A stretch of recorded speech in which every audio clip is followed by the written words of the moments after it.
Ito po, ito po ang tunay na damdamin ng mga tao sa House of Representatives. Sabi po ni Abante, si Abante po, si Pastor Abante po, kilala po to na talagang anti-Duterte, di ba? Talagang maraming galit na galit sa kanya na taong Duterte, no? Natutuwa po tayo kasi hindi po siya magsasalita ng pabor sa mga Duterte. Ibig ko sabihin, pag nagsalita siya, talagang masasabi nating hindi papabor sa Duterte. Kaya yung sinabi niya po na walang excitement, no excitement among administration congressmen to support the impeachment complaints against Vice President Sara Duterte. Totoo po yan. According kay Abante, sa kanyang radio station, wala po siyang nakikita na malawak na suporta para po sa fresh impeachment attempt pagkatapos po ng 1-year ban. No? At so, kilala niya po yung mga congressman na maka-administrasyon eh.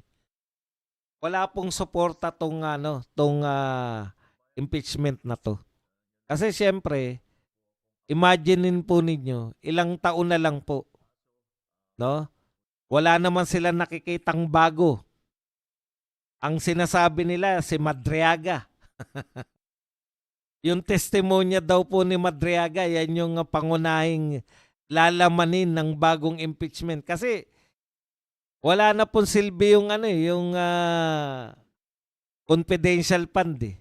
Dahil patitistiguhin lang po ng kampo ni BP Sara yung COA at ipapaliwanag sa kanila na walang anomalya. Nung una kasi, hindi pa po nasusuri gano'n ng COA eh. 'Di ba? Nasa proseso pa lang po sila ng sinusuri nila paano ginastos, umaringkada kagad ng investigasyon yung House of Representatives. Ngayon po, na nakapagbigay na sila ng opinion, unmodified, malayo po sa inaasahan ng mga congressman, mahirapan na po sila na impeach si BP Sara sa pamamagitan ng confidential fund.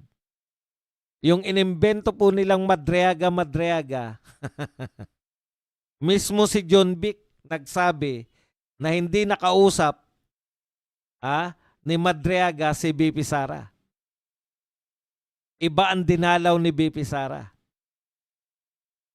Ngayon, ang kausap ni Madriaga si Laila de Lima.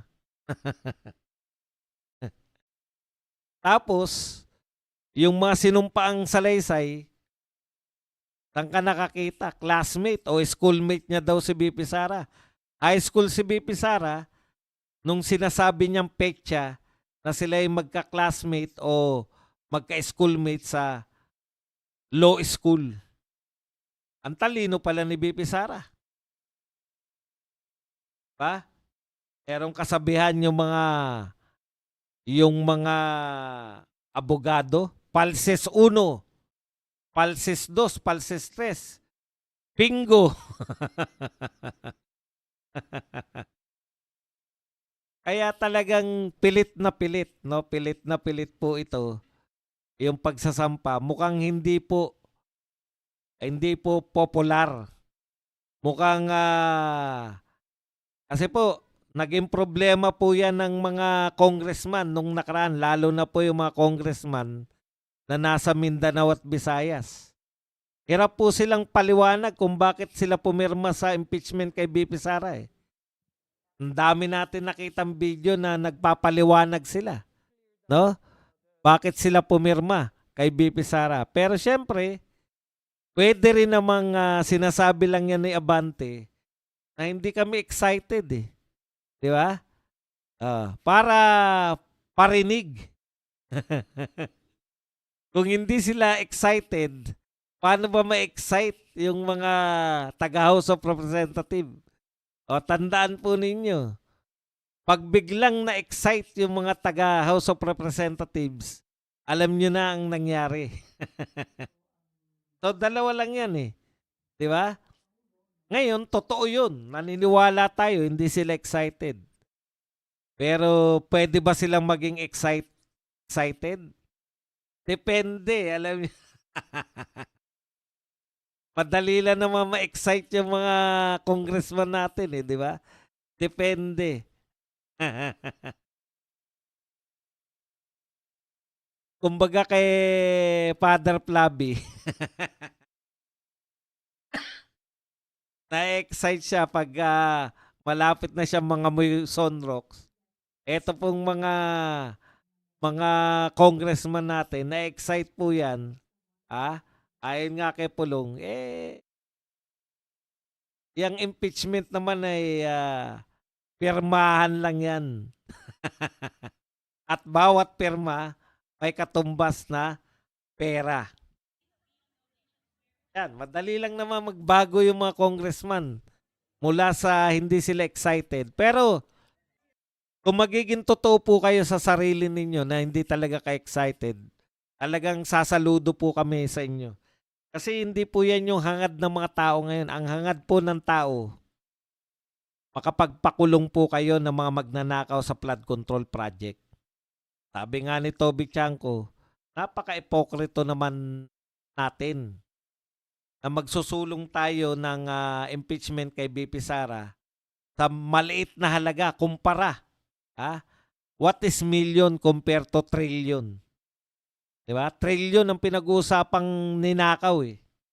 Trillion na po. Hindi na po daan-daang bilyon. Ito pinag-usapan kay BP Sara, milyon lang. Tapos yung issue sa mga congressman, daan-daang bilyon, trillion pa. May lakas pa silang loob na impeach. Samantalang sila yung pinaniniwalaan ng mga taong mga sangkot sa malawakang pagnanakaw.